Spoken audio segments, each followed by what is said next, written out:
isang kababayan nating OFW ang timbog dahil sa panluloob sa isang money exchange sa bansang Kuwait. Ito nga, makikita natin pagpasok ng isang kababayan natin at makikita natin may dalawang empleyado. Tapos yan, dumiretso siya sa at kinuha niya yung kita ng isang money exchange company sa bansang Kuwait. At ito nga, palabas na si kabayan, pero hindi kalaunan ito ay nahuli rin at yan yung pera.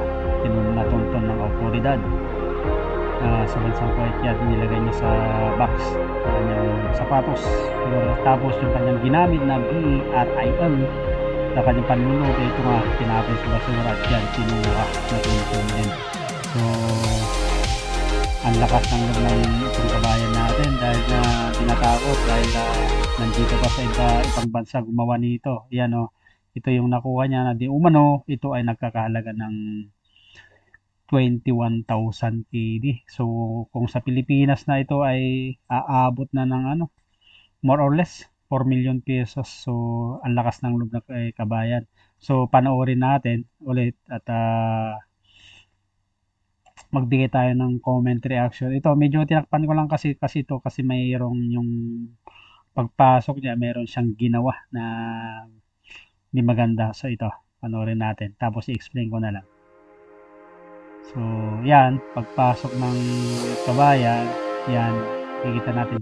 Yan, pinukpok niya yung empleyado ng money exchange yan, no? Dahil may dala-dala rin siyang BERIL. So pagkatapos yan, napalhod, napaupo yung dalawa na empleyado ng money exchange. Tapos yan na si kabayan, ang tindi diretso na. Ayan, kinuha na yung yung ayan, makikita natin kinukuha niya na yung kita ng money exchange. So hindi natakot. Tapos parang wala lang, bali yan, tinignan niya pa yung dalawang empleyado tapos sabay labas niya. Pero yun nga, hindi kinalaunan yan, natuntun din siya at ang bilis ng responde dito sa bansang Kuwait. Yan yung nakita yung kanyang kinuhang pera, tapos pati yung ginamit niya panlulog ay nandun sa basura, hinanap yan. So anong masasabi dito ng kababayan ng OFW? So ang lakas ng loob ng kabayan. So yan, pera nga naman. So hindi na natakot yung kababayan natin na gumawa ng di maganda. Pero tapos bandang huli makukulong yan sigurado, na mabigat ang parusa niyan. Medyo malaki-laki kasi nga tulad ng sabi ko, according sa balita na around 21,000 Kuwaiti dinar ang halaga. So yung tulad na sabi ko, almost 4 million pesos ang equivalent sa atin. Ito nga ang masakit dyan.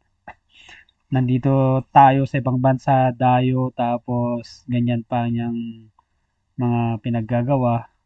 Tapos bandang huli, kapag natulungan ng gobyerno, sisisihin pa yung gobyerno. Kitang-kita nyo naman yung ginawa ng isang kababayan natin na ito ay isang OFW na dito sa bansang Kuwait, na dito sa mga mayamang bansa talaga mabilis ang responde ng mga yan, hindi basta-basta.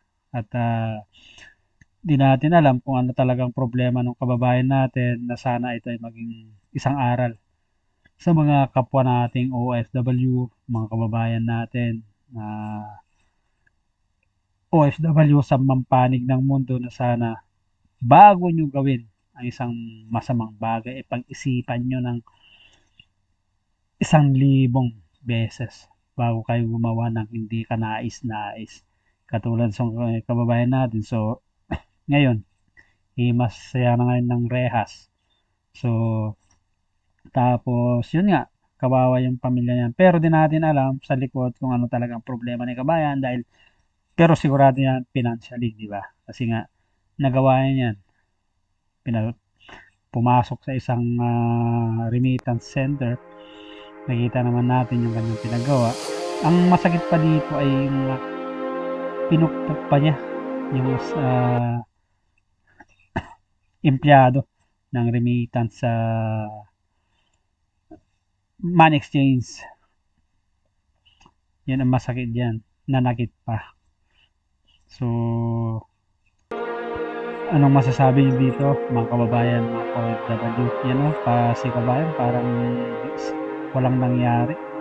Kuha, parang normal lang. So, ang lakas ng loob. So, ito lang sabi ko, yung hindi natin alam yung default na dito kung ano talaga ang problema ng kabayan natin dahil nga matindi itong ginawa niya na to. So, hindi natin alam kung anong problema niya sa kanyang pamilya, sa buhay, financial siguro. So, ang masakit dito, ito sabi ko nga, kung si kabayan man na may problema, dapat di mo ginawa niyan, pinag-isipan mong mabuti. Saya yung mga kababayan nating mga OFW, bago nyo gawin yan, ito lang sabi ko, pag-isipan nyong mabuti. Dahil sisirain nyo ang buhay nyo. Tapos isisi nyo sa ating gobyerno, di kayo matulungan.